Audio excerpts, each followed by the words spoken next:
প্রিয় দর্শক আসসালামু আলাইকুম। জীবন বাঁচান গাছ লাগান। গাছ কিন্তু আমাদের জীবনের পাশাপাশি একদম একটা অংশ। যেমন আমরা যেটা নিঃশ্বাস ছেড়ে দিই, গাছে কিন্তু ওটা গ্রহণ করার, গাছে যেটা ছাড়ে ওটা আমরা ভিতরে ঢুকাই। তা আমি যে সকল দর্শক আমার ভিডিও দেখেন সবাইকে দেখাবো আজকে বিকালবেলা আমি এসেছি পাকরেলি সবুজ ভাইয়ের দার্জিলিং কমলা বাগানে। তা এই বাগানে কতগুলো গাছ আছে আমার ভাইয়ের মুখ থেকে শুনি। ভাই কতগুলো আছে গাছ? 240। 240। এবার ফল ধরেছিল কয়টাই? 8-10টা গাছে ফল আসছিল। 8-10টা গাছে ফল আসছিল। আর এই বছর মানে এই মৌসুমে কতগুলো ফল আসার চিন্তা ভাবনা আছে, মানে কতগুলো গাছে? এই মৌসুমে সব গাছে ফল আসার সম্ভাবনা ও। আছে, যেহেতু গাছের বয়স।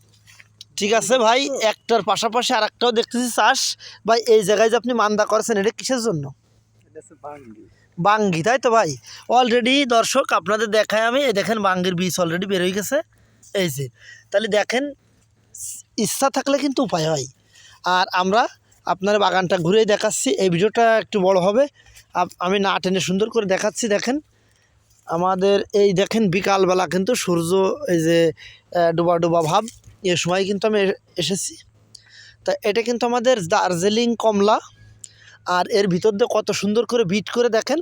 আর একটা ফসলও এর ভিতর উৎপাদন আছে, সেটা হচ্ছে বাঙ্গির চাষ হচ্ছে। এই দেখেন বাঙ্গির গাছ অলরেডি বের হয়ে গেছে। তা আমরা সবাই গাছ লাগাই, জীবন বাঁচাই। এটা আমাদের সোনার বাংলাদেশ। আর এই সোনার বাংলাদেশে আমরা সবুজ সবুজ নতুন নতুন সুন্দর সুন্দর গাছ লাগাবো এবং আমাদের জীবনটা যাতে সুন্দরভাবে বাঁচে আমরা সে ব্যবস্থা করব। ভালো থাকবেন, সুস্থ থাকবেন। গ্রামীণ মিডিয়ার পক্ষ থেকে আপনাদের অসংখ্য ধন্যবাদ ও ভালোবাসা অবিরাম রইল। আসসালামু আলাইকুম। আমি এমডি ইনামুল কবির।